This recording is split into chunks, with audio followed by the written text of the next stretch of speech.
like no business I know. Everything about it is appealing, everything that traffic will allow. Nowhere could you get that happy feeling when you are stealing that extra bow. There's no people like show people. They smile when they are low. Yesterday they told you you would not go far. That night you open and there you are. Next day on your dressing room they've hung a star. Let's go on with the show. The costumes, the scenery, the makeup, the props, the audience that lifts you when you're down. The headaches, the heartaches, the backaches, the flops, the sheriff who escorts you out of town. The opening when your heart beats like a drum. The closing when the customers don't come. There's no business like show business, like no business I know. You get word before the show has started that your favorite uncle died at dawn. And top of that, your partner has parted. You're broken hearted, but you go on. There's no people like no people. They smile when they are low. Even with a turkey that you know will fold, you may be stranded out in the cold. Still you wouldn't change it for a sack of gold. Let's go on with the show. Let's go on with the show.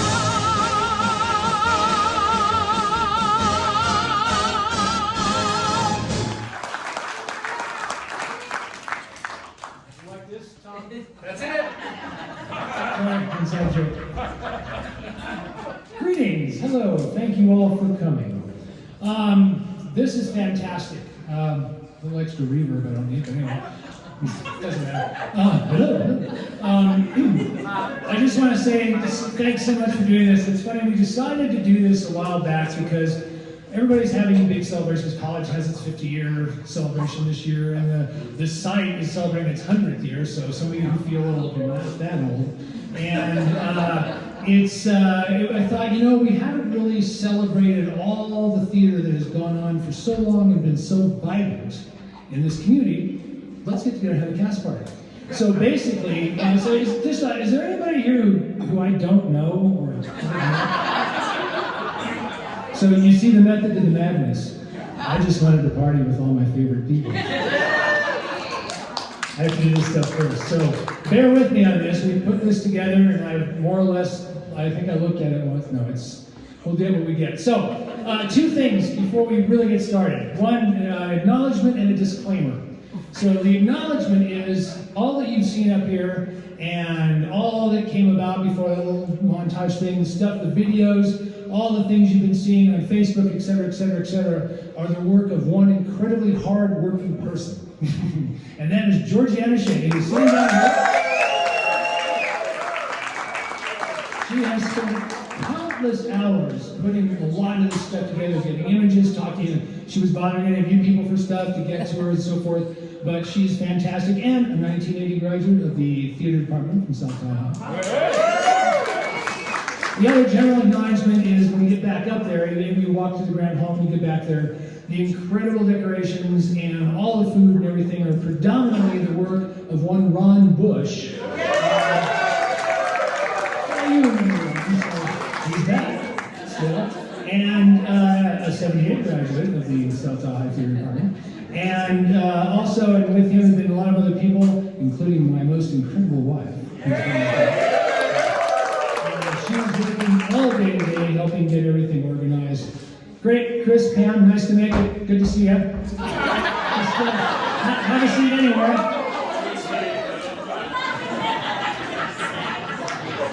Aren't we usually 10 minutes late? Yeah, that's true. You're right.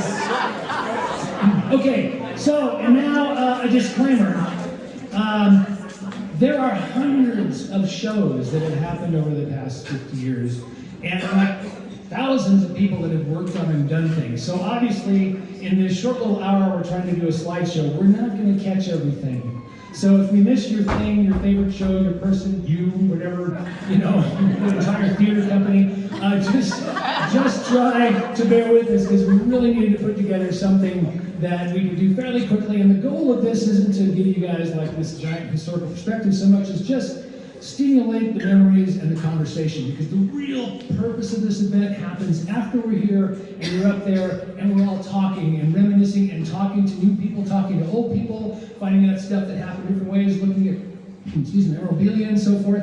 And that is what really this event's about. So this is just kind of a stimulus, as it were. So don't get mad at me if I don't have your stuff. So, okay, with that in mind, let's see what we can do with this slideshow. We'll start off from the top. So, two things really kicked off theater in South Lake Tahoe, okay? And the first one was the Tahoe, but even before that, it goes to this woman, Betty Tooker. Betty Tooker, who wound up here in the 50s and so forth, started actually with the Tahoe Community Theater in 57 and then jumped over helping create and put everything together in 1961, the Children's Theater. How many Children's Theater veterans here? Yeah, we can make notice. There you go. See, we're getting older. We're here. So, yeah, my very first show was when I was 14. I was a guard in Aladdin. So there you go. That was my first time on stage, and I did it so well. Okay. So Children's Theater started in 61, and they were playing schools and all around, and it was mostly a lot of the faculty, some of which are here tonight, and other community members who put these shows together for kids twice a year, thereabouts, and they went all the way up to 79. Anyway, and so there we go. So there's some stuff. They played in the American Legion Hall, which was the predominant spot to perform back then. We'll talk about that a little bit later. And did a lot of different shows. Let's go to that video. Cinderella, and so people you remember. Put 'em up. What's wrong with you folks? I find one paw tied behind my back. I find you standing on one foot. In those years, we were very small, very close. We knew everybody. We had lots of fun, and it was a great outlet. I don't know if a lot of the people who were in theater at that time would have stayed up here. You know, it gave us a lot. One of my other memories about our place was Betty's insistence that we do always quality for the children. That you didn't play down the children, and we had wonderful scripts. We didn't have these scripts with stupid lines in them. There was that idea that the children deserved quality. And you didn't just say, oh, we're just doing a children's play and be hokey or give less than your best. Don't slight the children, and don't think you're going to get away with slop. It's not fair to them. And that stayed with me. That really did. I still recall you chewing people out that didn't know their lines, that were fudging it a little bit with their little cheat notes in their hands and stuff like that on stage and during rehearsals. And you'd say, are you reading that? No. But I never did that. Other people did. I won't tell you what it was. Well, I have absolutely no idea how I got involved with children's theater. I don't remember a thing about it, except all of a sudden I was backstage organizing. I'm looking at these books, and they bring back so many happy memories. We weren't always as prepared as we might have been. I wish we could do it all again. It was so much fun. Of all the years I was in children's theater, I never met anybody I didn't like. Bob Kirby called me into his office one time and said, hey, there's this part of the children's theater play that I just can't do right now. Would you be interested in trying for it? And I said, well, what is it? He says, well, you're kind of a green guy with an orange beard. You know the guy who stands behind the door at the Wizard of Oz that says, go home. So I said, sure. The following year, when Peter Pan came about, I ended up playing Smiley's role, I think, at the beginning, and Julie had a chance to join the South Tahoe community. It really made a big entry for us to feel a part of this town, for which we were eternally grateful. There's no other way to put it. That was the door to feeling at home in South Tahoe. So also that video, that's a snippets from a video that was made for the 25th anniversary of Children's Theater for Betty Tooker, and it was made by Marianne Tooker, her daughter, who's here tonight, sitting somewhere. And so if we're trying to get a good copy of that, if anybody wants a copy for themselves, the one that was on, there's one on YouTube, but it's a little grainy, so it's hard to see. But anyway, so that's just a little thing that. Now, they also, the Children's Theater Group also occasionally did shows that weren't just for children. They tried this one for Peter Pan, but it didn't get the reaction they thought. So, but they did a series of other shows at the same time, and they kind of threw out that, and it really got theater kicked off here. So the second big thing that made theater really take off at South Lake Tahoe, we'll watch the rest of this first, is Benny. Look at those crazy girls. There's Audrey Schertz. Audrey Schertz, by the way, just recently passed away, unfortunately. So we think about her here. So the second thing happened. So all the shows used to perform in the American Legion Hall. Now, those of you who haven't been up here more than 30 years or so, 40. You see the American Legion Hall, it's on the highway there, and you see what it is, and it's this building like, right to the edge of that, where that roof line is and so forth. It used to be 3 times that big. So back in the day, that's where most of the shows were performing, because we didn't have the high school yet. And so winter of 68 and 69, we were there for that big snow, and the entire back of the hall collapsed, actually not long before a school dance was supposed to happen, so good timing on that. And so what we have now is only a third of what used to be the hall. But theater was okay, because in that same year, they opened up the brand new South Tahoe High School. And up there, that included a 400 plus seat auditorium. So, and not only did they open up the high school, it had basically its own theater, but they decided in a small town like Tahoe to hire a full-time theater instructor. And that guy was this guy. People remember Mike Fallon. Mike Fallon was hired in 71, and he also, rarity for a high school theater teacher, he had a master's in theater.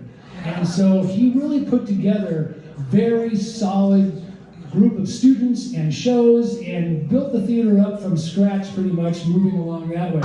And also, of the advanced drama class that back his second, third year, so mid-late 70s, out of like 15 people in the advanced drama class, like 10 of us ended up in professional theater in a small town in Tahoe. So go figure.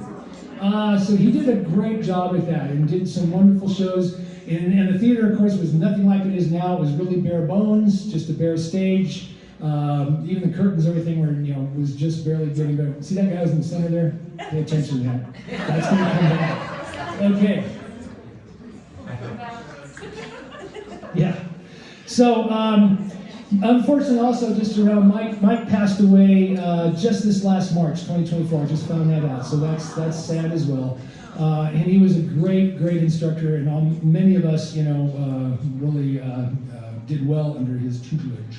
So, what happened, it was so cool that we were having so much fun in the theater that a bunch of us, around 1975, got together and said, hey, let's do a play.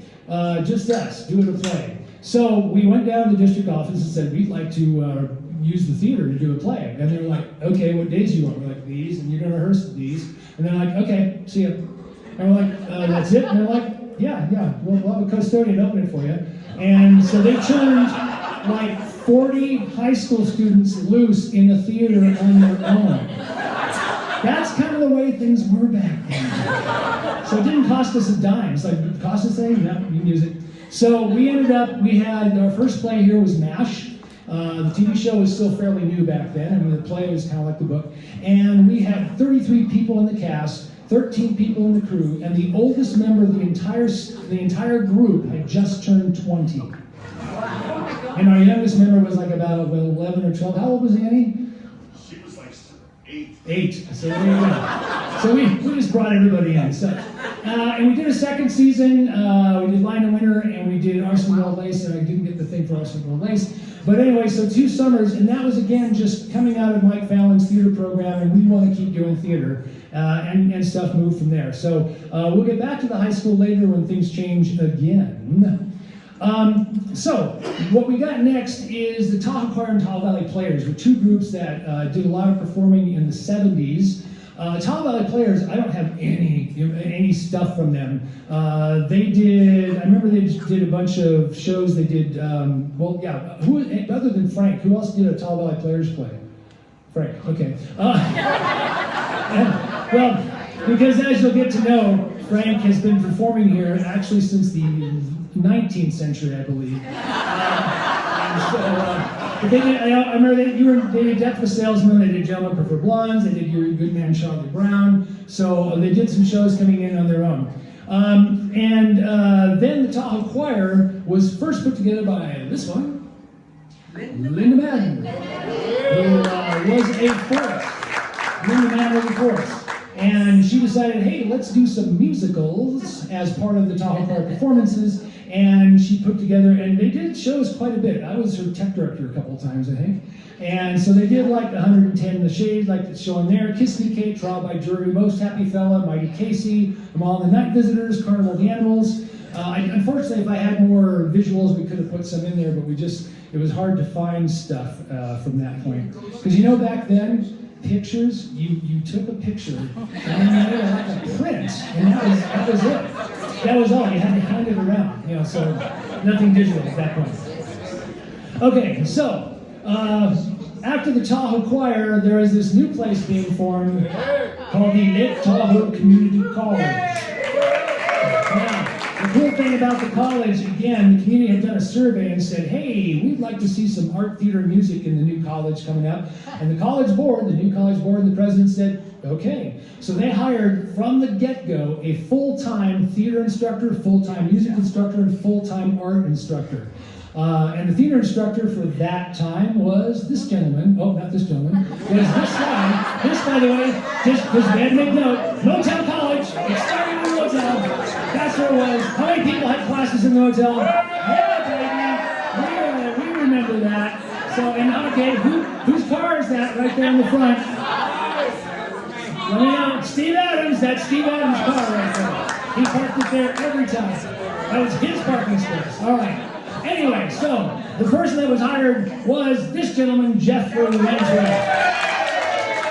And Jeff came up to the Bay Area. He was a Carnegie Mellon graduate with an MFA in directing, and he had lots of great ideas and nothing to work with. They basically said, you have a theater department, and here's a little bit of money, you can buy a couple things and go for it. And so Jeff had to put together a curriculum as well as try to put productions together. And but later on, not right off, but also we're going to put her in here because she fits in so many places. He had this woman working with him. Barbara, I got you a nice picture. Barbara, looking so fresh and young there. She looks exactly the same right now. She is here. So the other thing is that you recognize people up there, old people and so forth, like Barbara. When we get up there and we're talking, find her, question her, have her tell you stories about cast parties. I mean, it's incredible. See, like I said. So, Barbara Atwell has been probably the most dominant, preeminent costumer from this whole period, from starting with children's theater all the way up through most of the college, summer theater company, college theater much later, after I was even there. Barbara did so many things, and she is a costumer. She's not a seamstress, she's not a person who makes clothes. She's a person who understands a play and then makes the right costumes for that play exactly. So just some incredible stuff. So all the pictures of the early college stuff as we go through this, the costumes, those are hers. So just make note of that. So Jeff took off with his thing, and the first thing the show that college did was Our Town, Fort Lauderdale was Our Town. And they opened that, and the first 5 years, they were performing up in the high school. It was followed by Gloss Menagerie and a couple other shows. And the other thing that's weird is they used to only do 3 performances. We take everything, load it up there, do 3 shows, unload everything, and haul it back out of there. So it was great. No, we'll stop here for a second. There's a cute story about this. So we're doing Lysistrata to play about the Greek women of Sparta and Athens getting together and refusing sex to men. It's a comedy from 2,000 years ago. Anyway, and somehow the word got out that the show was somehow promiscuous, or there was things that were going on that shouldn't happen. This is the only show college has ever done where the police showed up to it was a dress rehearsal, right? Dress rehearsal to make sure we were doing the right stuff. Not being promiscuous. And the women, we had nice revealing costumes, but no more revealing than summer wear. So, everybody's like, okay, you guys are fine. That's good. Right. So that was kind of interesting. So other shows, as the college got going, our first, this is important to be honest, this is in for the costumes. Those are our outlaw costumes. And then our first production of Godspell, we actually did Godspell before it was overdone because it was still a new play. But the cool thing about it was that it was the first musical for the college, and it sold out. We actually added 2 performances beyond our 3 because it was very, very popular, very cool. However, the college had to go beyond having the high school and create its own theater. So, how many people remember the original use of the building that this is in? Ken Collins Jeep, you're a winner with that Manitoy. Okay, so, yes, Ken Collins Jeep, which became Vic Bates Motors, which then shut down and then became the College West Campus. The athletic department was housed in the front where the windows are. This, by the way, for those of you who are not familiar, is the most recent, the Barton Thrift Store. Over on Lodi Street, that was the West Campus. And we were the theater, we were in the middle. We had the service bays, what was the old automobile station. We had a nice cement floor, about a 12-foot grid, and a 60-seat black box theater. So the play started taking off there. Jeff first opened with Streetcar Named Desire, I believe. And that was the first play in there. And we have, I think, Kurt, you're the only person that was in that show. We have people here that were involved with that. And it took off, again, doing other plays there. So one other quick thing.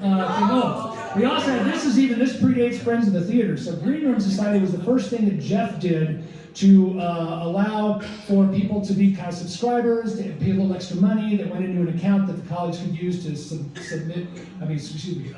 augment stuff that they had, equipment and so forth. This eventually became the Friends of the Theater, which it was all the way up through, well, actually, I think there was a Friends of the Theater account. Even Susan had the Friends of the Theater account, so it was a long time going.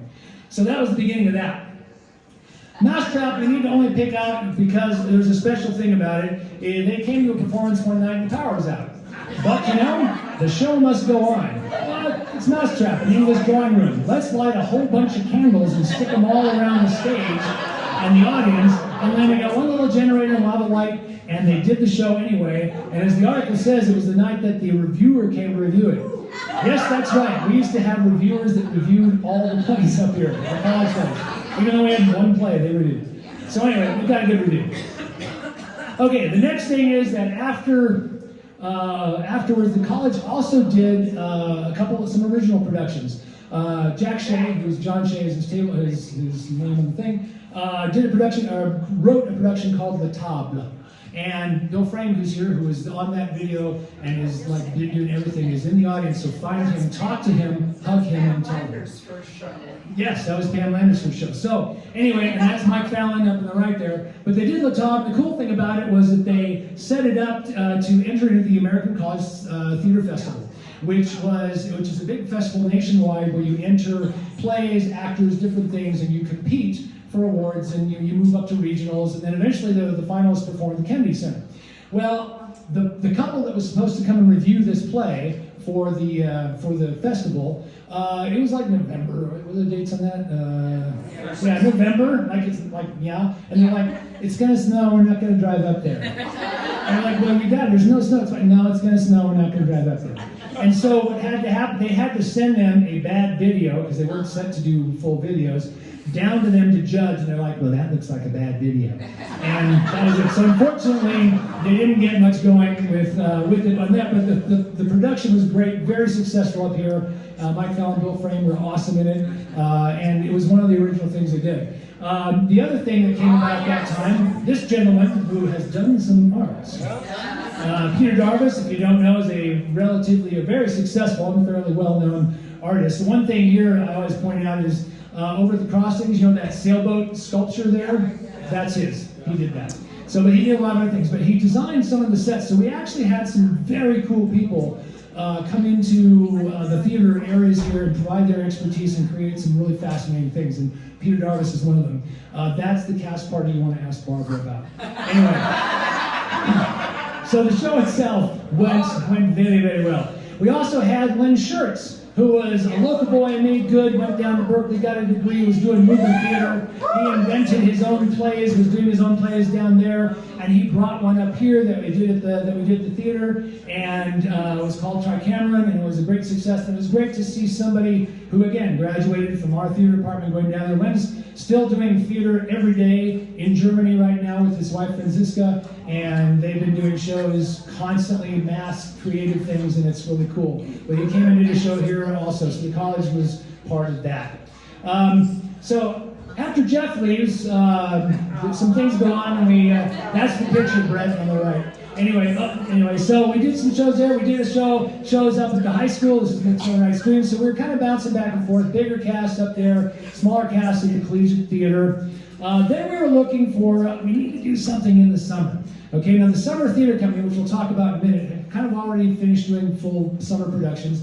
And so it's like, well, the college needs something new for the summer. And I was trying to think, well, what do we do that's interesting, different? We're going to do Shakespeare, because they're already doing that, and everybody does Shakespeare.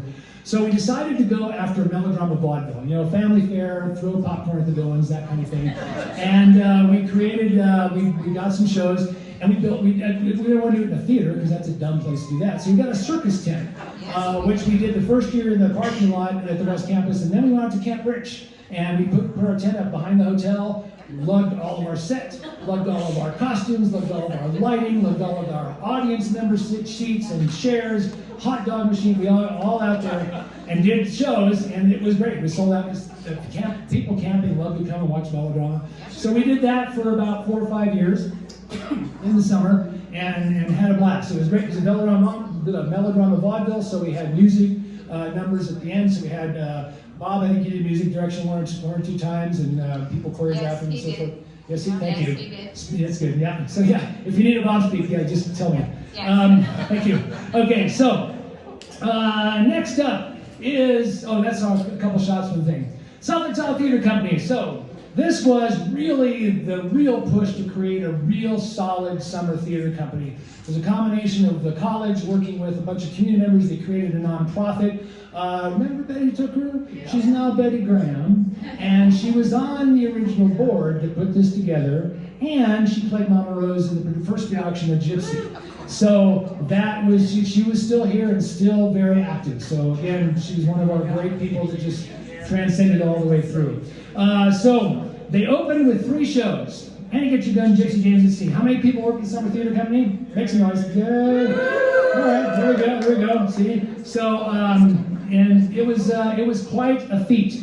I mean, you're talking 100 actors, technicians, over 100 actors, technicians, staff. They put this whole thing together in a great way, and the shows ran repertory through. I was in Gypsy James at Sea and ran Summer Fall Spy. So there we go. You're talking, we'll get there. So anyway, that's how you get your gun.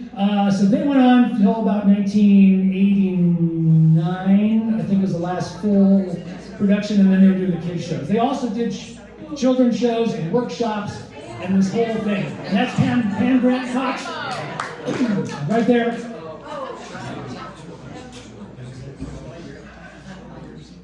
There's Jeffrey Wentworth playing Fagin.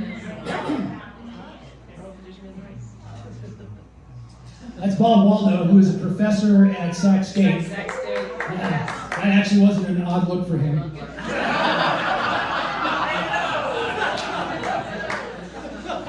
And Annie was up towards the end. There she is, little Sarah Triano. Who's not little anymore. She's kind of little, but she's got kids that are old and so forth. So, okay, so, improv. Okay, so let's jump back to college. We're going to back up a little bit in years. So around 1992, we had an improv class, just general improv stuff. And within that improv class, we were doing different games and skits and more exercises, some of which belong to a improv kind of group called Comedy Sports. Well, as we got going with that, two of the guys in that improv class, right here, Brad Corelli and Jerry Orton, decided we needed a Comedy Sports team up here. So they talked Jeff Kramer, who was the guru down in San Jose, which is one of the big comedy sports places, to come up here, do some weekly workshops, get them kind of trained up to comedy sports and a few things. And sure enough, by 1993, they opened the Comedy Sports franchise up here, and were performing anywhere people would let them. They did bars, they did hotels, they did private events, and they did all these things. And they landed here in 1997 because the Boathouse had just opened, and this became the home for quite a while. And let me tell you something: 31 years that the Tahoe improv players have been playing. And coming up this October 19th, that's just a couple weeks away, or a little over that, is a final show where we're going to do a Comedy Sports 4:30 show, or 4 o'clock show, and then a later show called Improv After Dark. And what it is it's Jerry's last show to be the referee and the organizer and the MC for the whole thing, because he's finally retiring at the ripe young age of 81. So we and he's passed the baton on. We'll be passing the baton on to Colin Burrows, who's right there in the middle of that. He's in the house here somewhere, so when you see him, just like slap him or something. But he'll be taking over, and he's been around since the beginning. He was 7, and he's gonna do that. Also, just to point out, the woman sitting behind Jeff Witt, Pam Taylor, Jeff Witt, the woman sitting on the thing there, that is Laura Hall, who actually plays piano and keyboard for the actual Whose Line Is It Anyway show down in LA. And that's her husband Rick Hall leaning back against thing. They came up a few times to play with us, and Laura would play, which was fantastic because we got all that cool stuff, and it would go from there. So, improv, come see the show the 19th, and it was great. Now, this is the biggest theater event to ever happen in South Lake Tahoe. Everybody in this town was in Scrooge, except me. Just nobody liked me. Anyway, so Scrooge was obviously started with Brian Farnan had the orchestra at Harrah's, back when they had full-time orchestras at Harrah's. And, wait a minute. I have an email. No, just kidding. There we go. Anyway, so in 1981, I just need to get my dates right. So 1981, Brian and Dorothy Farnan, his wife at the time. Dorothy Farnan, by the way, I have a picture of her coming up. She was the Miss Marsha of the day back in the early 80s. Every kid who danced with Dorothy Farnan's students. Right?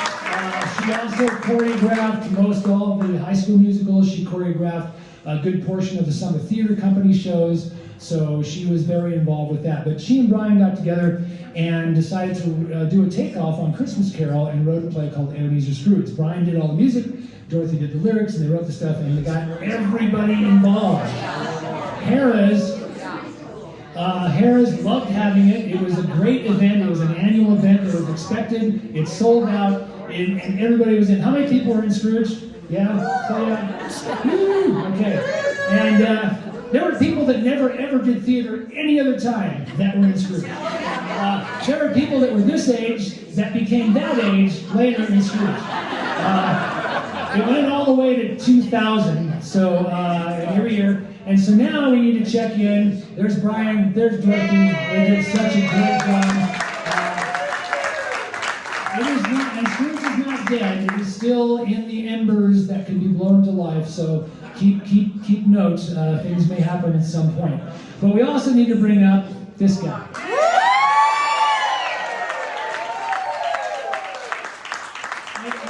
I got what I call a mid-picture of Bob.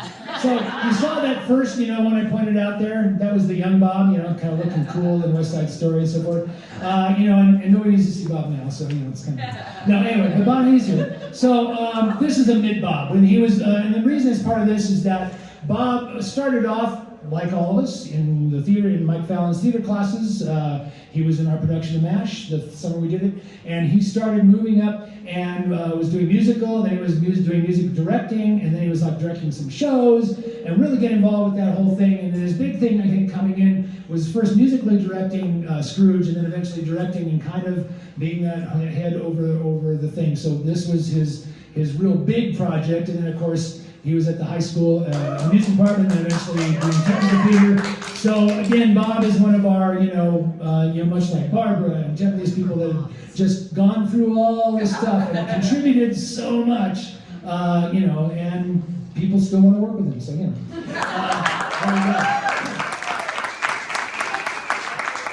we go. Okay, so following that, we now go what I call the middle years of the Lake Tahoe Community College.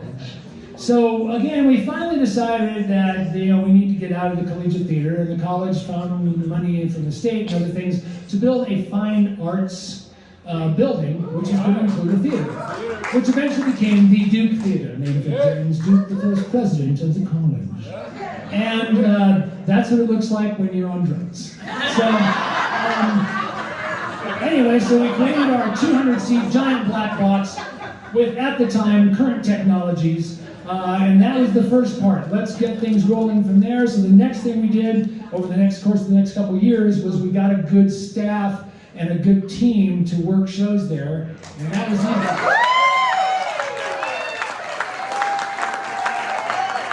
I'm really not trying to have pictures of me up there, but I had to use this one because it's Kurt and Mark, so just forget that. All right. So we had besides we had Mark Williams, Mark's here tonight. Yeah? So he took over the music area, and he became our music director. He also is a huge performer, which he's been doing most of his life, and still performed occasionally with us. Without us, he performed wherever he could, but was also in charge of doing some great musical direction, and it was a great team. And then we brought that guy, Kurt, who's in the back there somewhere. Kurt Munger. Another 75 graduate of the South Tahoe High Theater Department. So Kurt came in to be the technical director. What I want to point out here is every single set you see from now to the end of the college until we get to the last couple shows, actually the last show, was built by Kurt. Kurt was in charge of it. So, and then the fourth member of this team was Rexanne Ring. Rexanne was a phenomenal dance instructor, and the cool thing that made her so cool about as a choreographer is that her master's was in modern dance, and everything she did was unique. It was like, it just wasn't like dancing, it was like kind of dance. She would do a lot of crazy stuff and different things, and so it was like, that's as best as I can dance, that's all I can do. But anyway, so this team, we had so much fun doing shows, doing the musicals, and doing all those things, and it was just it kicked off. I like to say that this was kind of the golden age of the college, and not because we did the best shows by any means, but because we had the most people. We did a production of Guys and Dolls where I had all the guys were guys. I mean, we're talking singing and dancing guys, not just like this guy, right? And we have Kurt. This is why some of the early stuff you're going to see, Kurt would have 10 people on a crew helping them build these things. We had 3 sections of beginning acting class. I mean, it was just a time when the students were there, the talent pool was big, and so we call it the golden age just because it was actually kind of easy because we had a lot of resources to work with. So that was that. So moving on from there is a couple shows. Gary Jones is in there. That was his first play. So there's Chris and Pam who came in late. So look at these sets. That was Romeo and Juliet. That was Medea. And Kurt made some really, really cool things.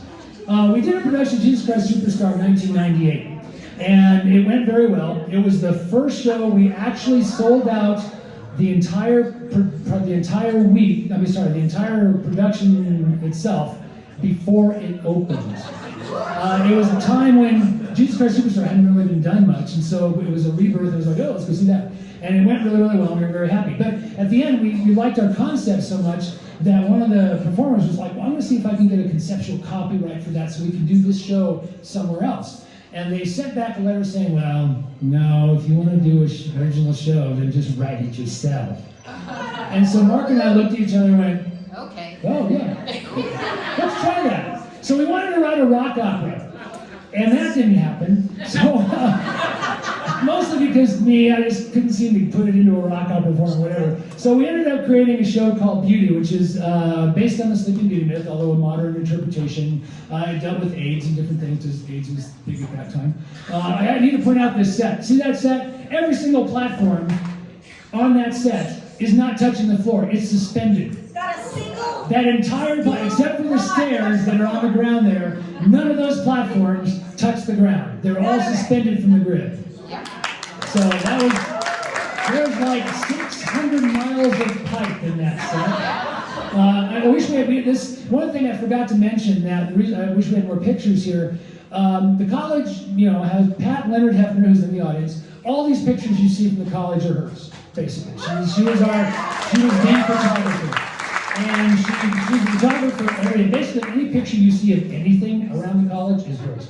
So the thing is that she had all her stuff finally archived and digitalized and put on a server like we have all of our stuff. And then the server crashed, and they were gone. Luckily, there was a couple of hard drives that still had a lot of stuff on it, so she recovered probably 70% of it, but a lot of it was still missing. None of the pictures of Beauty except for this one. There's lots of shows that we don't have pictures of that I might have thrown a couple things in but they're just gone. So that was, the college was like, well, we didn't back that up. Like, oh, no, you didn't. So, okay. But anyway, so Beauty went really well. We were happy with that. A couple years later, we thought, no, all right, let's take a shot at that rock opera thing again.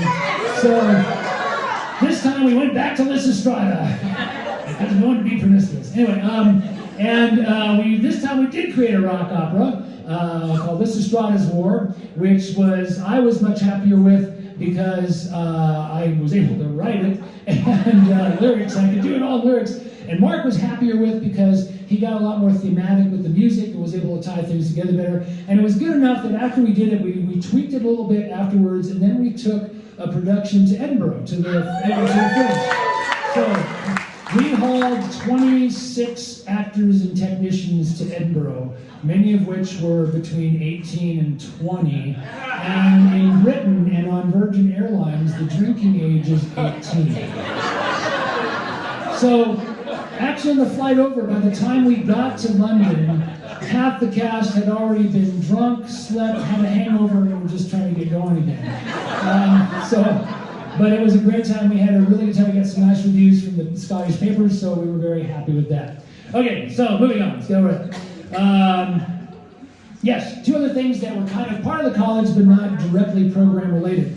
The Performing Arts League, or PAL as it was called, was basically a student club. And it was students that did what they wanted to do. Kurt and I were kind of the official advisors, but they did what they wanted. And they did 1 or 2 shows a year usually. And the shows were usually a mix of some music, some dance stuff, and maybe or plays. They occasionally did some plays, did some one acts, etc. And they were very successful. It was great because again, during this time we had the students to do that. They were like students that went, let's do other things. And so it was really kind of cool. The other thing that was very cool was the collaborative project. This was Rexanne's, her brain and way of working. She created this thing where she took all her dance classes, got in touch with the art department, would have artists come over, got in touch with the music department, would have music people come over, and we did this giant montage of things. It was like a performance arts thing. And we even had, Phyllis Schaefer, you guys have heard of her, right? I think she paints, she's a painter, right? Yeah, she does art. Anyway, one of the collaboratives, she constructed about a 5 by 8 foot painting in 4 minutes to music. It needs to say it was abstract, but didn't quite look like her regular work. But so we had cool stuff like that. So the collaborative again, this time at the college was really kind of a high point for that.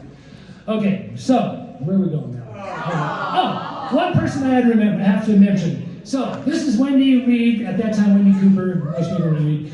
Wendy came on board when we first opened the theater to help run our box office. We did our own box office back then, and we had reserved seating. And there was no such thing as software for a small theater to do tickets, so it was all done by hand, right? Like marking things off, and the phone. So she'd have 320 phone calls in the morning, like, I want tickets for this and this and that. So, but then eventually, we kind of got that system down, and Wendy moved over to doing concessions and was our house manager for like 10, 12 years. And the cool thing about it was that we didn't always know what to sell in concessions. You know, like soft drinks, it's like, well, we don't foods, we don't get packagey, icky stuff, candy bars. So Wendy's like, well, you know, I make these little scones, we can do that. You guys remember the scones? So Wendy started bringing in her homemade scones. And I was like, cool. And so after a while, there was even one time where she didn't do them for some reason, and people were like, where are the scones?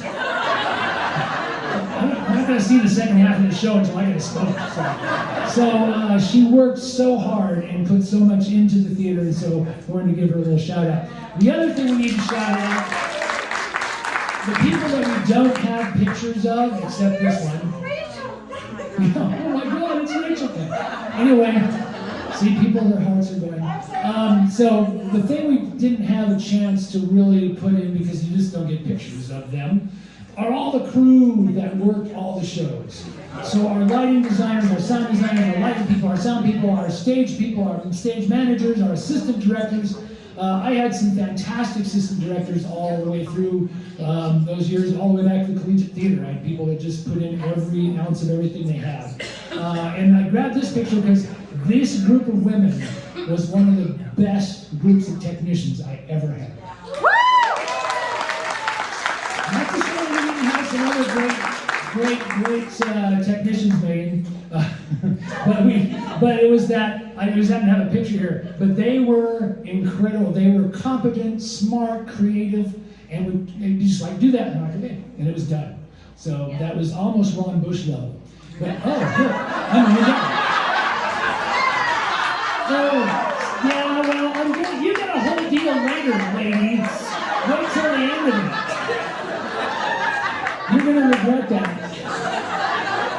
You're coming up, don't worry. Anyway, so, now we go back to South Tahoe. Now, South Tahoe was kind of doing this for her. Mike Fallon left, and we had Casey Hoffman, Aaron McQuarrie, and a couple of people kind of came afloat. And it really needed somebody to get back in there and just energize and put that department back up to way up here where it needed to be. Dave? I don't know. Let's take a slide and see.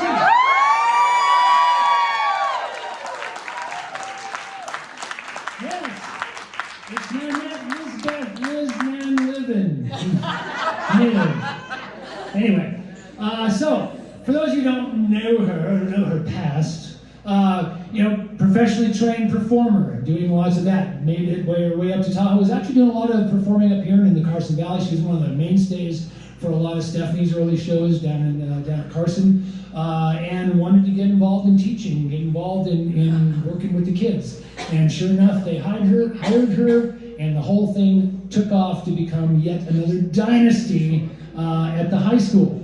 But she wasn't doing it by herself, so we had her.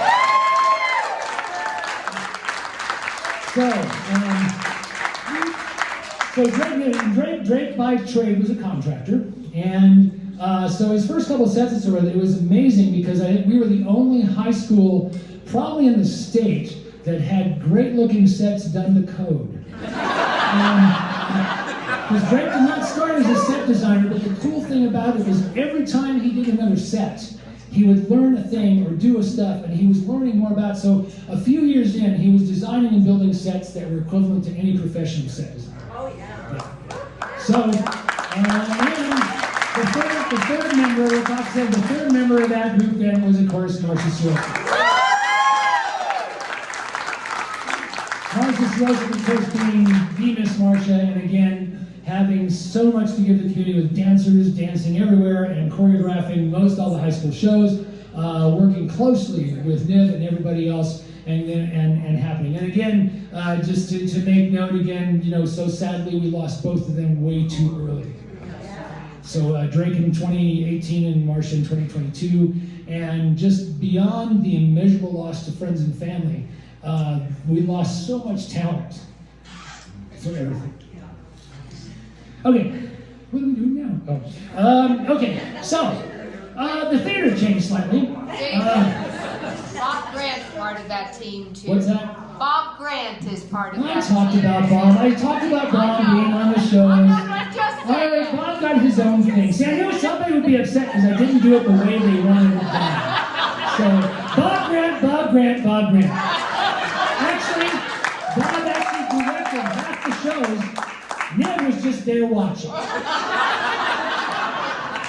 I wouldn't let him direct. Yeah. Anyway. Don't ever talk to somebody who talks back with that kind of a voice. So the theater went through transformations. I think they didn't have like 4 remodels overall, or 3, I can't remember. 3, I think, because the one was like not long after, like in the early, like around 80, and then there was, this was obviously the big one where they redid the entire building. So the theater looks wonderful. Is not necessarily as cool as it was on some levels. The house isn't the greatest, but it's a beautiful space, and still they're performing great shows. So what has to happen is after the shows go along, everything is wonderful. Here's a couple shots of things. Beautiful sets. You gotta see this. We'll get up to this this carriage. Costumes. The costumes are fantastic too. I'm not even sure who is costuming most of these. I did. There it is. Justin, yeah, Bob Grant, costume is well. And that's actually Bob in a wig. Okay. So what did have to happen is, obviously, all good things have to sort of transition or change. After 20 years, count them, 20 years at the high school, that's 2 decades. Niv had to retire. Well, she didn't have to retire, but she kind of needed to retire because you can only do so much of those kinds of shows. But she didn't let the apple drop too far. So Ethan has now taken over the theater. I have to say that he has kept up with the incredible level of production value that is to be expected from South Tahoe High School, and so forth. And they have done some great shows. I didn't have, unfortunately, a lot of pictures of a lot of shows, but you got a couple things in there. Pay attention. This is what they're working on right now. Little Shop of Horrors opens November 9th through 8th, 9th, 15th, 16th, 17th. So pay attention in November because you're going to want to see this. They're building their own Audreys, for those of you who know the show. So it's going to be very cool. You're going to want to check that out. Okay, where are we headed now? Let's go to the Valhalla. So, this place, did you know you're in a Boathouse theater? Basically, around 1996, this was a boathouse. The Tahoe Talac Association, which is what Valhalla Tahoe used to be called when they were formed. It was a nonprofit who has the special use permit for Valhalla Hall, this building and the twin cabins. And they were doing performance events. How many people remember the awesome jazz concerts back then? That's some fantastic outdoor jazz concerts. And then Reno Philharmonic coming up and playing. Right, Reno Philharmonic came up and played. So it was some cool stuff. But they needed they wanted a better theater space. So Carol Spain, who was the original, the pinnacle of the Tahoe Talac Association, got together with, Kurtzman didn't make it here tonight, Dave Kurtzman, because he was with her. Nope, okay. Anyway, so they got together with Leo Biscaglia, those of you who are the names, if not, check out his books. It'll make you feel better, especially in today's day and age. Read some of Leo's books, way better. They got together. They actually even went to Washington, D.C. and lobbied to get money, because this is a federal site, to get money to do this, and were able to build this Boathouse Theater. It opened in 1996, and has been going strong ever since then. So the theater is very cool. We've been doing shows here off and on. Who are those girls? And a whole range of productions have happened here. Again, I didn't have, I wish I had more shots from a lot of different shows. I do need to stop here briefly. One of the groups that was in the early years started working here doing shows up here was called the Dakota Organization, which was actually put together. Dave, are you in the audience? Yes. Dave Anderson's here. He and Terry. Terry Levy, I forgot her last name for a second. I'm old. He and Terry Levy put together this group down in Carson, but they were performing in places and came up here for a variety of summers and did, oh God, I thought I wrote down a whole bunch of your shows, but they did a whole bunch of shows here. I remember on Golden Pond, they did Rabbit Hole. What's that? Oh yeah, Sylvia. Yeah, so they did a lot of really cool shows. Death by Golf, that was one of my favorites. So they did a lot of shows up here, and Dave, again, it was all volunteer there, and worked their asses off to do things and get things up. And Dave, of course, has done shows at the college and has been a huge help in other productions, putting things together, whether he's on stage or working and so forth. So I just need to kind of point that out. So, but lots of other things. And actually, I'll be talking about Black Ice later, but they actually, some of their first shows were here as well. And we'll cover them as we get going. So here's a few other things. Murder mysteries, some one acts, crazy people. There's Dave Anderson in the back there. Men on Boats. So this is one of the most recent, very successful plays directed by somebody in the booth. One of the other things that happened occasionally here at Valhalla Theater, this is actually the Lake Tahoe Shakespeare Company. They would bring people over and do like workshops for kids, and they do like a little performance thing. They did that for several summers as well. So Valhalla didn't just do its own organic shows, but did outside things kind of as well as part of Valhalla, besides the music and everything else. So that was that. Occasionally did shows off in different places. So this production involved in Osage County was at the college. This production of the Best Christmas Pageant Ever was actually at Mont Bleu. I'm not directing kids again. And so anyway, and then this was the most recent production of The Guardsman, which Diana Evans directed. And then there's this. What? Ethan directed. Ethan directed that. I said kids, the other one. Ethan directed this, Enter the Guardsman. You guys, just relax. Okay, so we started off here by doing the college. When I was in the college, we did a production of Nonsense in the summer. We were looking for a summer venue. It was like Carol Spain said, hey, do a show out at the Boathouse. And we're like, well, that would be fun. So we did a production of Nonsense, which is a musical. And the next year, we did a production of a play called Six Women with Brain Death, or Inquiring Minds Want to Know, which was another kind of sketch musical thing.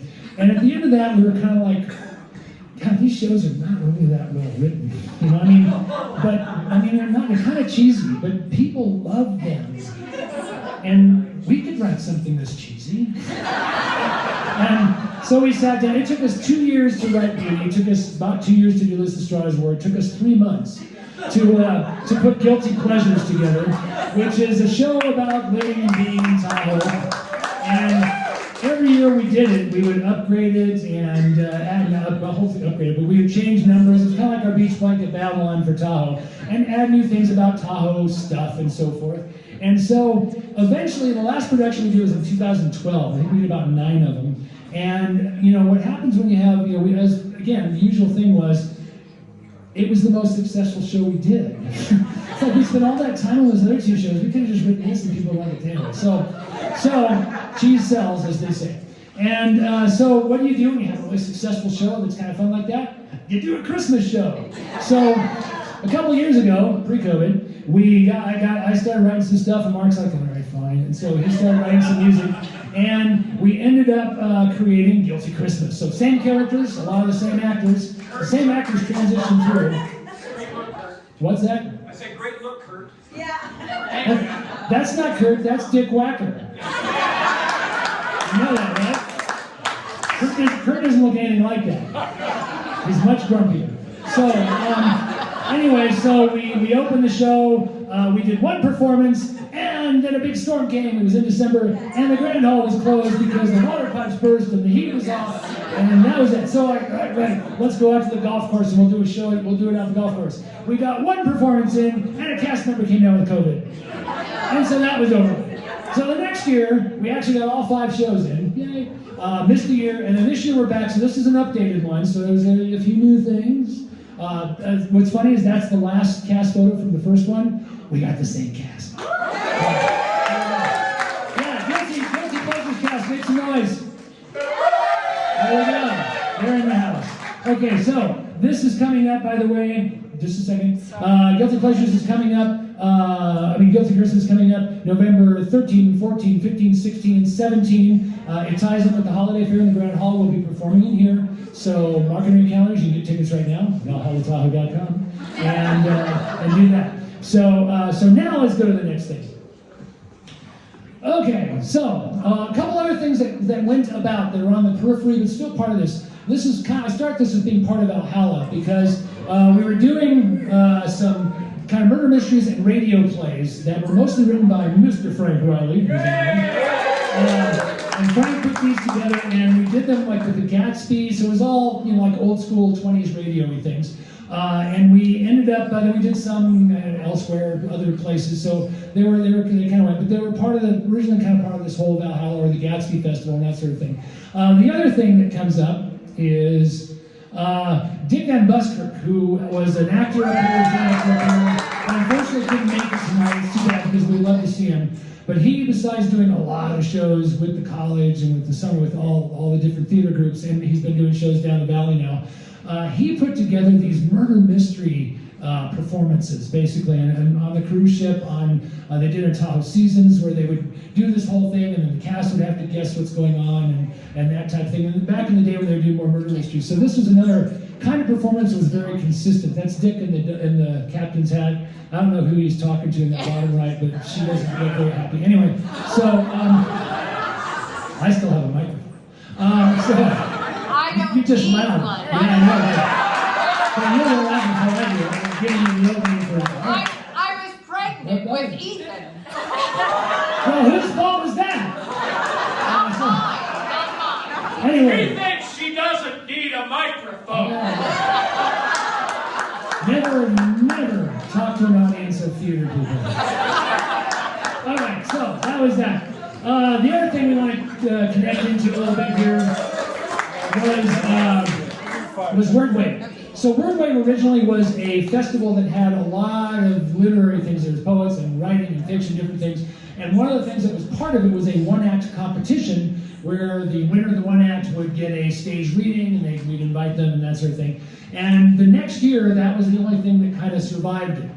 So the Wordwave one acts have been going on, for about 9 years. Thank you. Thanks, Doug. 9 years, where every year we do a competition, and we get 3 winners now, and they come do a stage reading or even a little further than a stage reading. We get some stuff going, and they've been really popular. You guys, really, if you haven't checked this out, you need to come see them. Wordwave is November 2nd and 3rd this year. Thank you.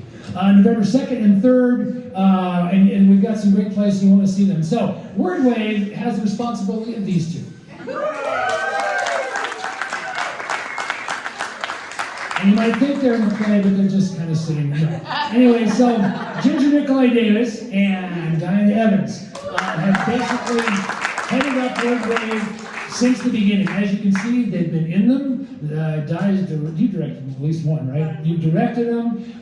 They organize the competition. They get the authors here. They get talks. They get their housing, all that stuff. So they have been Wordwave for quite a while. And it's really hard because when the plays are chosen and they want to get actors and directors to do the shows, it's a really bad time of year. There's just not a lot of people available, so they have to work really hard to get good casts. But every year it's worked out, so that's really cool in itself. Okay, let's talk about Lake Tahoe Community College the later years. So the college kind of fiddled around a little bit, but we needed to get back on track. The enrollments were falling, students were not there, but somebody should be able to come in and get something going, and sure enough, they did. Susan Bowman. Susan came in and was always working with fighting to get enrollments in classes and all the college stuff, but in the production side, she managed to get a cadre of incredibly talented people, a wonderful talent pool, and did some really, really excellent musicals coming forward. You'll see some here. And people haven't worked there, they're in here, and so there they are. Shows and shows and shows. Those two don't go together. So, But anyway, so unfortunately, as time went on, enrollments went down, even though productions were still doing well. The college decided, well, we don't need a full-time theater department, so you're done. And Susan unfortunately had to leave again, and it kind of floundered about a bit. But a great time again for productions. Again, those are all Kurt Munger sets because he didn't retire yet. And some great people in those shows. Okay, so one other quick thing. Where are we going, where are we doing? A couple just offshoots. I just need to do a quick mention to some things we did out at the Lake Tahoe golf course. The golf course out there has a really nice clubhouse, and we were able, oh sorry, time on first. All right, so let's talk about this first. Forget the golf course, nobody cares. So, vagina monologues. So, these went on, so vagina monologues, for those of you who are not familiar, Eve Ensler wrote a series of monologues, women's monologues about issues and things that women are going through that are very frank, very funny, very heartfelt, and they're generally done not as big production theater things, but more as community connected. So they're usually done in more intimate spaces, oftentimes by performers that are not performers. And they're really good, but they take a lot still to put together. Wrangling a bunch of women to do monologues is, if you've ever been talking with, you know what that's like. So, anyway, so the two people we want to point out here. So, the person on this side is Pam Taylor.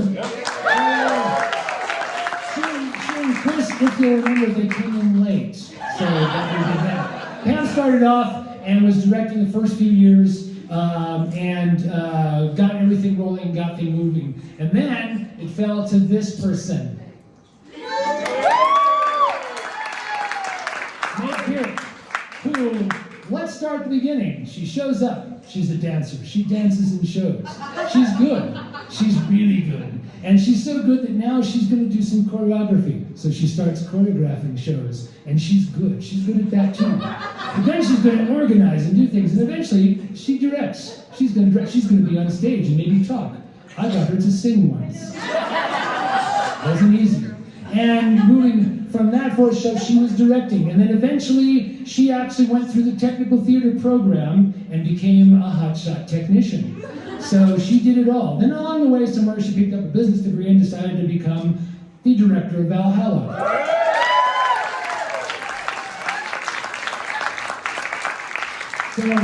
So again, see there. If you start here, you can go far. But really, again, just another example of somebody who she showed up just after high school and just did some great work and was able to participate in a lot of things, and it's fantastic.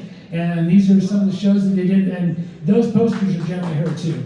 Okay, so we're at a theater lull. The college is kind of floundering. What's going to happen? We need to get something going. So some people in town went, damn it, we're theater people. We need a company. So a couple new people and some not so new people get together. This group with Ray Matthews and Rich Sargent, who came from our area where we were. And then Tommy Callahan, who's in the house. Marie, Phil, and Ellen Martin. So they created the Black Ice Theater Company. And the goal of the Black Ice Theater Company was kind of, like it said on the website, explore themes that are both vital to the modern movement and timeless representations of the human experience. So they were doing plays. And they did, but they also had fun. They did their first thing actually was Halloween, because Ray was into Halloween. That was their first plays. And then they eventually landed a deal with the college and were doing some plays there until the college said, I'm sorry, we don't need you anymore. And so their last play, which they're working on right now, is down at the CVIC Hall in Minden, and it's Misery. You guys know the movie? Shelley McCordy is in the house, and she is playing the main role, and she's going to nail that sucker. And so it's opening October 25th, 26th. You guys want to go down and check that out for those who are up here, living up here, etc., or living down there, even closer. So Dave Anderson can just walk there. So anyway, so that was in Black Ice. Now we'll talk about the golf course. So the golf course was a great place. Kevin Sommerfeld, who's the general manager out there, did a bunch of shows with us. He's a very good actor. And actually, that's him looking weird at the top. So we were looking at the golf course and we're like, we could do a show here. We could build a stage, you know, almost the size of this Boathouse stage, and we can seat about 90 people. We've got a full bar, they have a kitchen, we could do dinner theater. So for about 4 or 5 years, we did some plays there. And we were able to, there we go. We were able to have a good time. A couple of the plays were actually technically Valhalla plays, so Valhalla kind of sponsored them. A couple of plays were sponsored by Rotary, because my wife is a member. And so it was all a lot of fun. We haven't done stuff out there recently because weather kind of slammed us a couple times, because we normally are rehearsing in like, you know, January, February. Eric Baker, forget him. What happened was, the golf course management was getting weird and it started charging a lot. So anyway, something may happen out there again, but it's a great venue. If you ever get a chance to see something out there, do it. It's a cool place. Okay, so what happened at LTCC? Well, they got around saying, well, we need an adjunct. We can do one show a year. So they hired this guy, Eric Baker. Relatively recent from lots of places, kind of a film guy, kind of a theater guy, kind of an engineering guy, kind of a biomed guy, just depends what he's talking about. And he does really interesting things and has great ideas, but they don't always work unless he has this person. Yeah. Brian Baker, his wife, keeps him on track. They kind of come as a 1-2. So they have been taking over and doing the one show the college has. I don't know if Eric's picked one for this season yet, but they did a couple shows the last couple of years. So they did Susical, which is coming up. Beep, beep, beep, beep, beep, beep. There it is. There it is. Susical. Oh, is that a good-looking set? Yes. Look at it. Is that a good-looking set? Yes. Because Ron Bush, Kurt Munger, and I built that set. That was Kurt's last set before he retired, and Ron and I said, you know what, you're going to retire, so we'll come in and build you a set with you. And that's what we did. So, and then the last show we just did was Peter the Starcatcher, which was this year, and that's kind of where the college is now. So, are we done here? Can I start drinking now? The thing is... Hey, Dave, excuse me, can you hold for a moment? We made a huge mistake. We left out someone super important. You know, with some kids, you can tell from a very young age they were destined for the stage. Dave Hamilton was one of those kids. Getting his start in children's theater, Dave began to make a name for himself in the theater community. Yes, a name that everyone would remember. What's the name of the 12-year-old, I believe at the time, who started in children's theater, and then he's now the director at the community college? Yes. What's his name? That's right. Yes, he was. Yes. Yes. Because he really influenced our daughter, Erin, when she was in high school and she was working on a play, and he came in, and what were they doing? They were doing Maniokum. And he came in and assisted her, and I couldn't believe what he pulled out of her for that performance. It was just marvelous, and of course this one, I'm sure that one was really because of children's theater.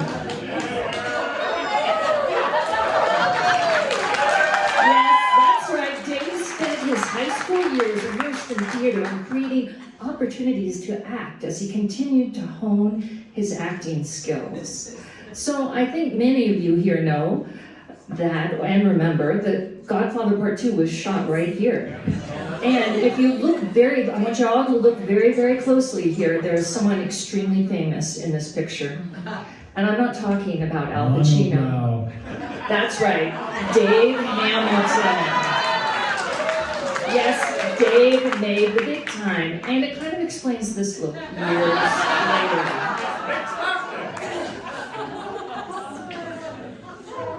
So we know that Dave has made a lasting impression through the Lake Tahoe Community College.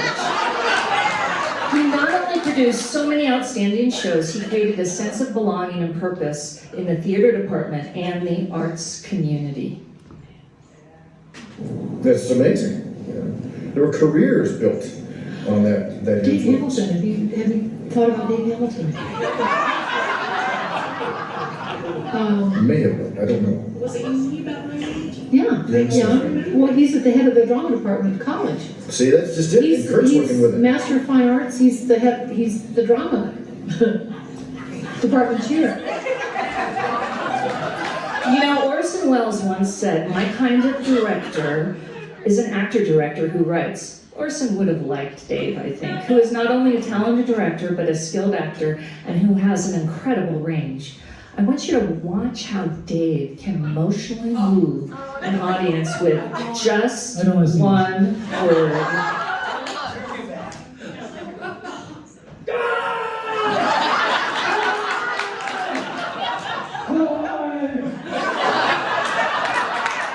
Take two.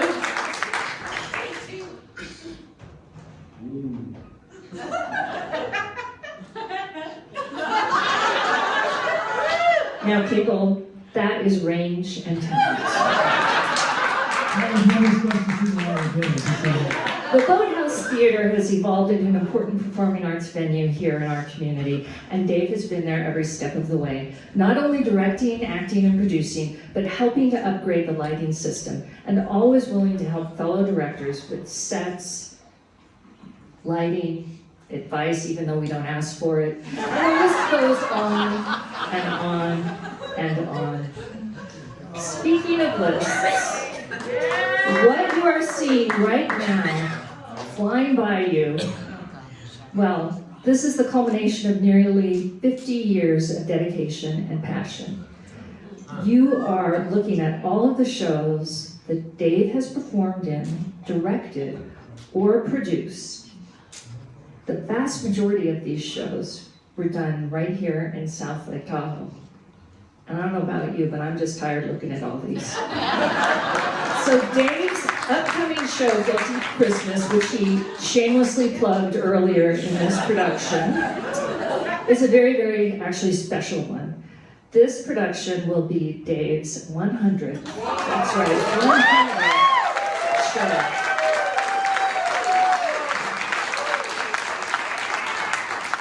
So, on this evening, when we have all gathered to celebrate 50 years of theater in South Lake Tahoe, we wanted to recognize your contributions to the arts and our community. Thank you.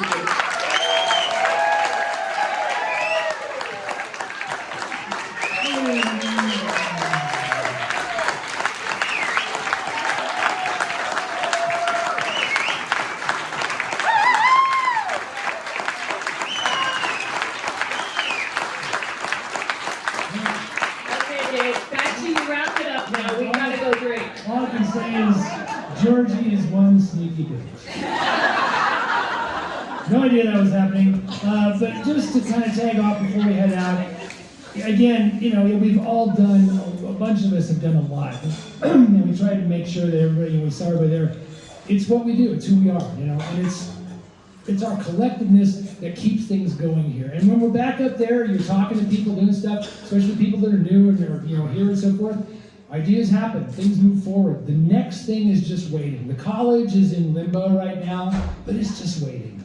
It'll happen, something will take off there. So you gotta just kind of stay with it and so forth. But I appreciate everybody coming tonight, everybody who helped. Georgie, I told you, this is why, you know, this is why I love her. She does shit like this. It's just great, but still. I'm swearing, I'm sorry. Anyway, so let's go drink, party. Huge.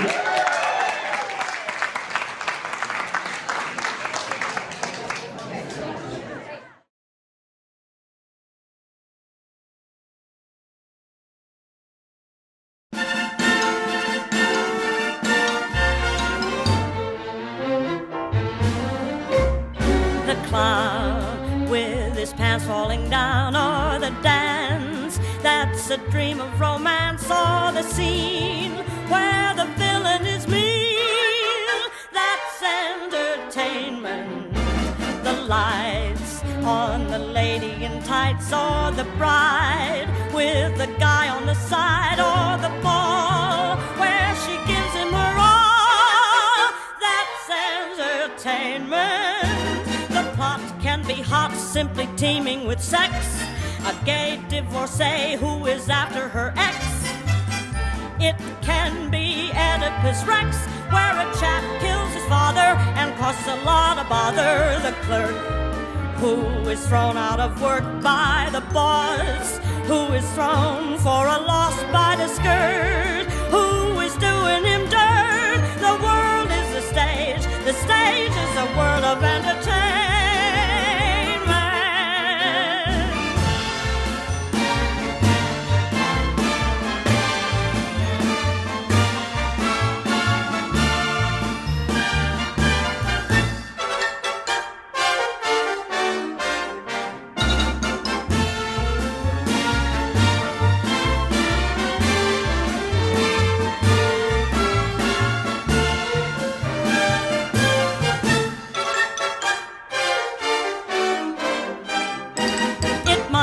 A fight like you see on the screen, a swain getting slain for the love of a queen. Some great Shakespearean scene where a ghost and a prince meet and everyone ends in mincemeat.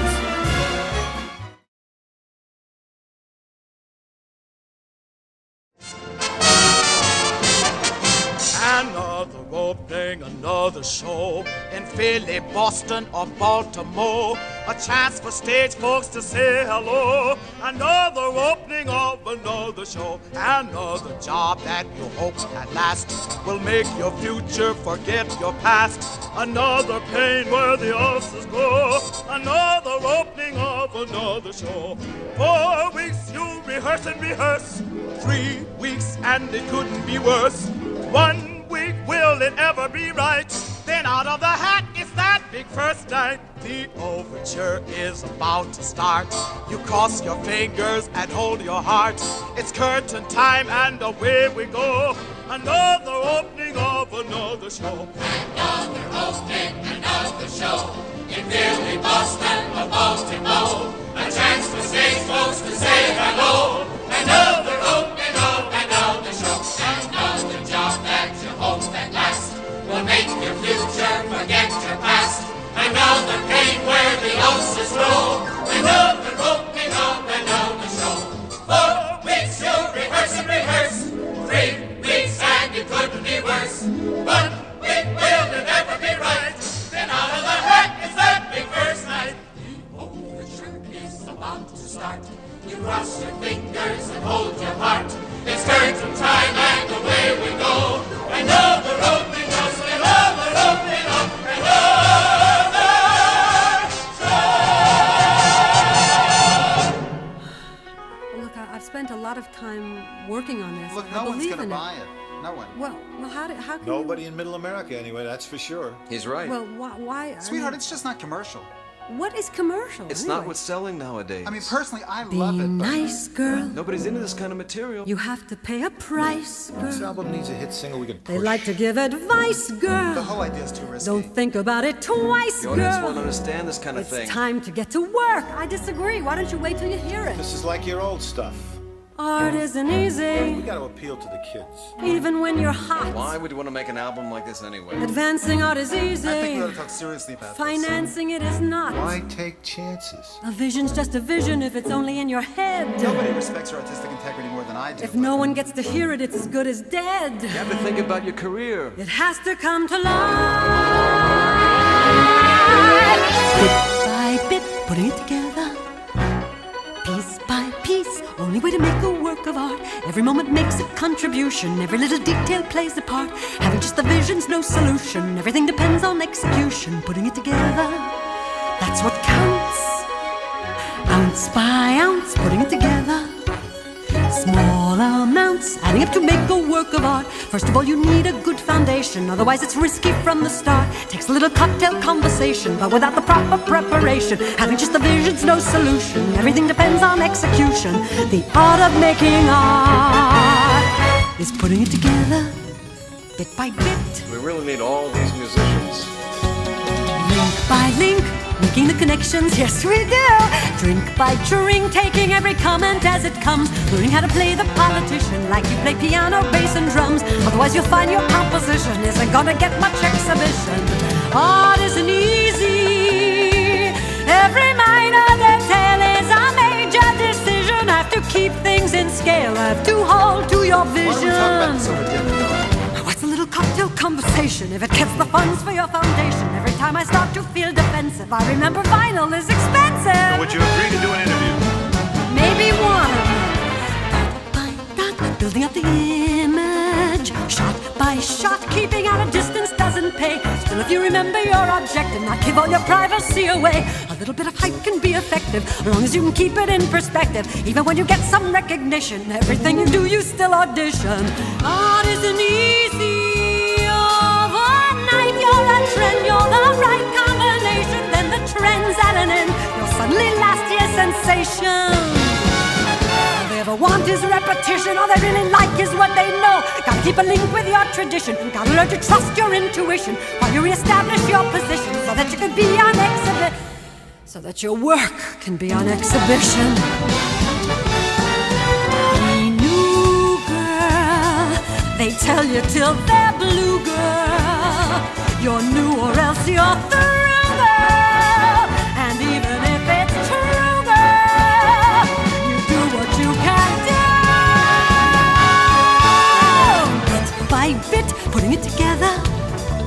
Piece by piece, working on the vision night and day. All it takes is time and perseverance, with a little luck along the way. Putting in a personal appearance, gathering supporters and adherents. Well, she's an original. Was. Mapping out the songs, but in addition, harmonizing each negotiation, balancing the part that's all musician with the part that's strictly presentation, balancing the money with the mission till you have the perfect orchestration. Even if you do have the suspicion that it's taking all your concentration, the art of making art is putting it together, bit by bit, beat by beat, part by part, sheet by sheet, chart by chart, track by track, by bit by reel, by tap, by sack, by snip, by shot, by shot, by step, by step, by doubt, by doubt, and that is the state of the art.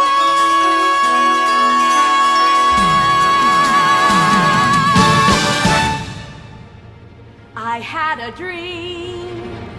dream about you, baby. It's gonna come true, baby. They think that we're through, but baby, you'll be swell, you'll be great. Gonna have the whole world on the plate.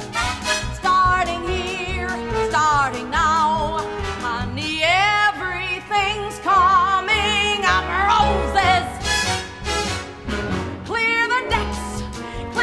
Tracks. You got nothing to do but relax. Blow a kiss, take a bow, honey, everything's coming up roses. Now's your inning, stand the world on its ear, set it spinning, that'll be just the beginning. Curtain up, light the lights, you got nothing to hit but the heights. You'll be swell, you'll be great, I can tell, just you wait. That lucky star I talk about is good. Honey, everything's coming up roses for me and for you. You can do it. All you need is a hand. We can do it. Mama is gonna see to it. Curtain up, light the lights. We got nothing to hit but the heights. I can tell, wait and see. There's the bell, follow me, and nothing's gonna stop us till we're through. Honey, everything's coming up roses and daffodils. Everything's coming up sunshine and Santa Claus. Everything's gonna be bright lights and lollipops. Everything's coming up roses for me and for you.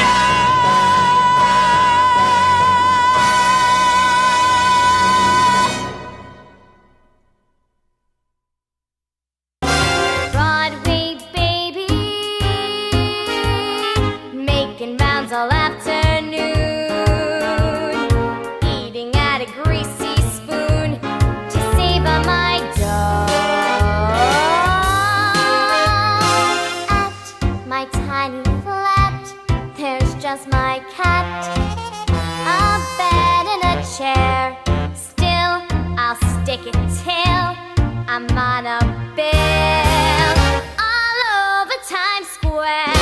Someday maybe, if I stick it long enough, I can get to strut my stuff. Working for an Iceman like a Sigmas or a Weissman in a great big Broadway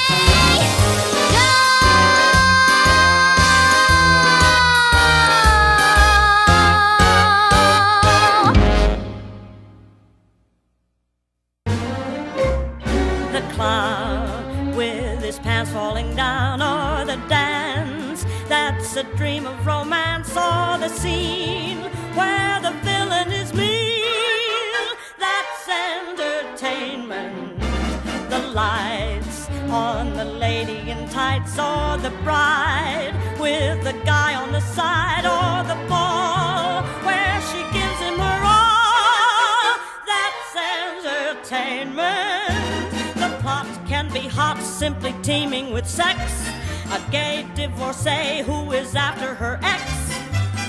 It can be Oedipus Rex, where a chap kills his father and causes a lot of bother. The clerk who is thrown out of work by the boss, who is thrown for a loss by the skirt, who is doing him dirt. The world is a stage, the stage is a world of entertainment.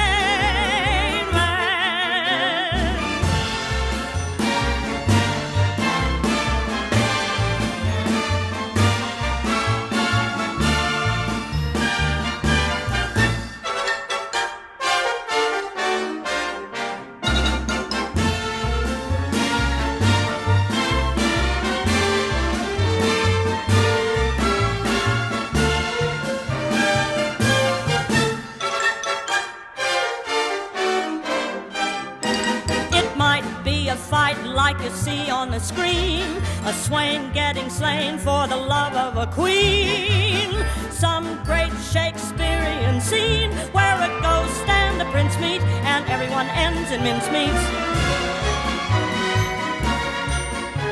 The gag may be waving the flag that began with the Mr. Cohan, hip hooray, the American way. The stage is a world of entertainment.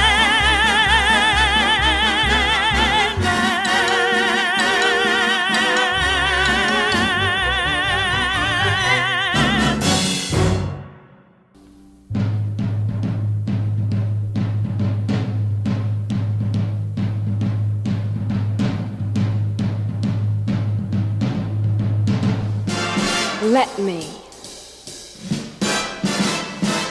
entertain you. Let me make you smile.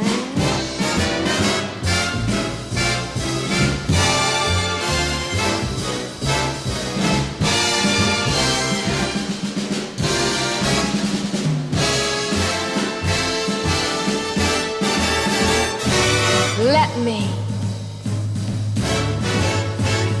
entertain you. We'll have a real good. And if you're real good, I'll make you feel good. I want your spirits to climb. Let me entertain you, and we'll have a real good time. Yes, sir. We'll have a real good time.